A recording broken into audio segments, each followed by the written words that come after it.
Hello, welcome back to my channel. This is Riya Roy and this is a series of literary criticism. So if you have not watched my other videos, you go and watch it. And thanks for joining my channel. If you have not yet subscribed to my channel, then it's time, go and subscribe it. You will definitely be experiencing many videos like this.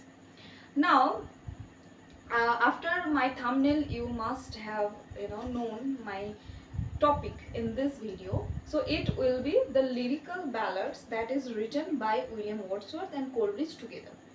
Now I know that you have come across so many videos about this topic, but here I'm assuring you that you will find some very important information so that it will help you in your exam and also in your course, okay, with English literature.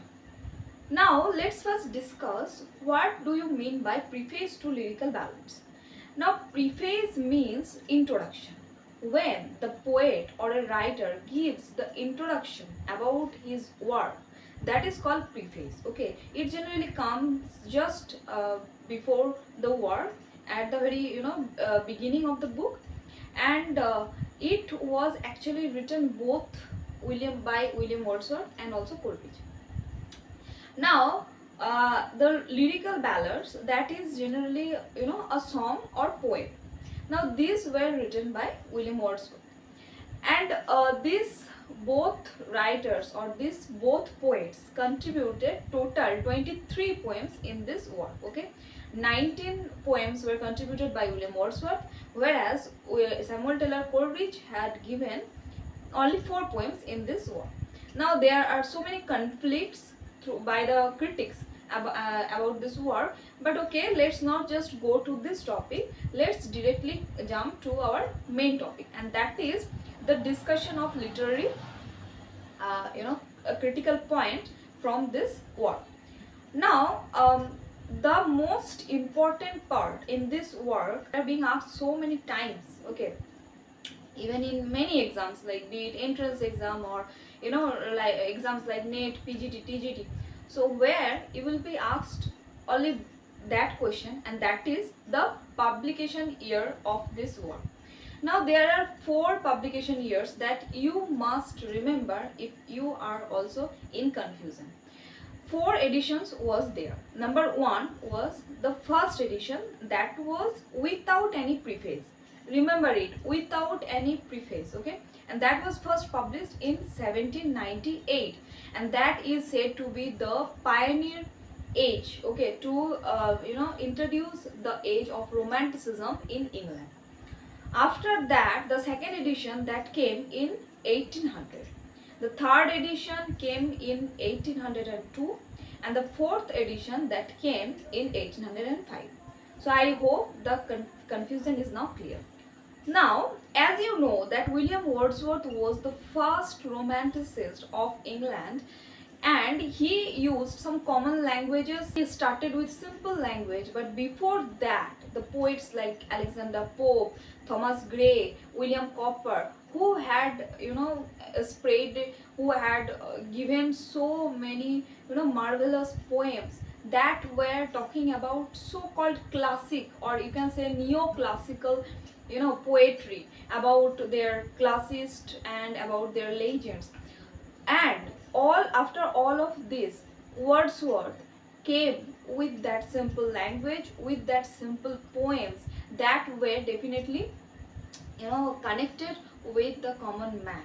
So people started criticizing these works. With these poems, he first published his first work, that was the Lyrical Ballads, which was first published in 1798.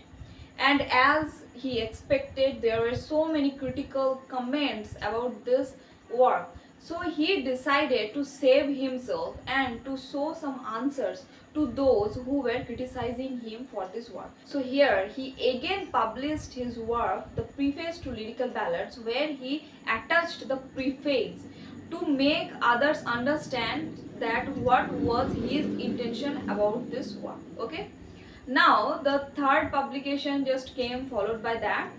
Now his work was all about the natural world and the common man, as I told you, and beyond his expectation, people started loving it with warm welcome. Next, here William Wordsworth gave a very fantastic, definition of poetry. So, what was that line? Spontaneous overflow of powerful feeling. So, what is poetry? Poetry is a spontaneous overflow of powerful feeling. What a beautiful line. He says here that, like, when a man is, overflowing his feelings, when a man cannot control his feelings and that overflows from his mind, at that time he writes poems, and that is called poems. Okay, that is called poetry. Next, according to William Wordsworth, poetry is better than science. How? I'm going to tell you. He said that if a scientist invents anything, then he will be happy only within him. The happiness will be limited in him. Whereas if a poet writes a poet, then the happiness will also spread among the readers who will read the poem. Next, the 4 important stages that are really very important. If you want to be a poet, then please do follow these 4 stages according to William Wordsworth. Now, what are those four stages? Number 1 is observation. Now, when you observe the thing, you then will understand the thing properly. Number 2, that is recollection. By observing, you can also recollect your emotion attaching to that. Number 3, that is filtration. You have to also skip some things from that observation. And number 4, that is imaginative emotions, right? Or you can call it composition. Now, I am giving you an example to make you understand it better. If you want to write a poetry on a rose, right, and you will observe the rose properly, then you will recollect your memory with that rose, right? You will recollect your emotion with that rose. Now, the 3rd stage is filtration. Now, whatever you will see non-essential or not important, you can skip them easily. That is called filtration. Now, the 4th thing, that is imaginative emotions, or you can call it composition. When you compose this poem with your imaginative emotions.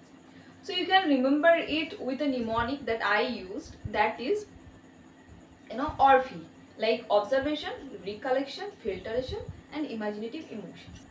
Next important point is that subject. Wordsworth is saying that you don't need to take tension about subject, because as a poet you can choose any kind of subject if you want, be it a daffodil in the field or be it a reaper in the field, as we have poetry like daffodils and also solitary reaper, right?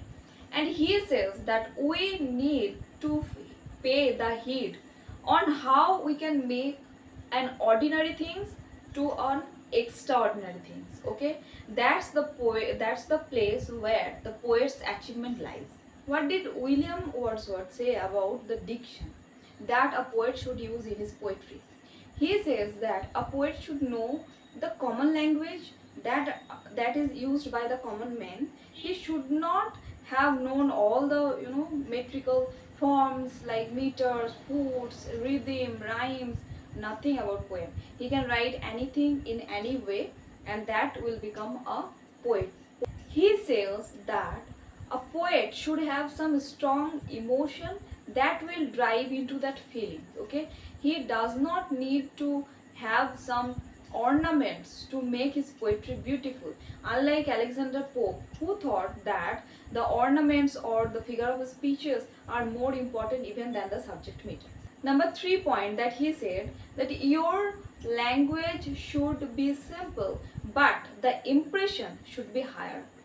It is an amazing work. If you find any time, then please go and read this, and you will find some importance matching with my own points that I have just mentioned. So yes, if you like this video, please do like and subscribe to my channel and share this video. And thank you, and work hard, you will definitely get here.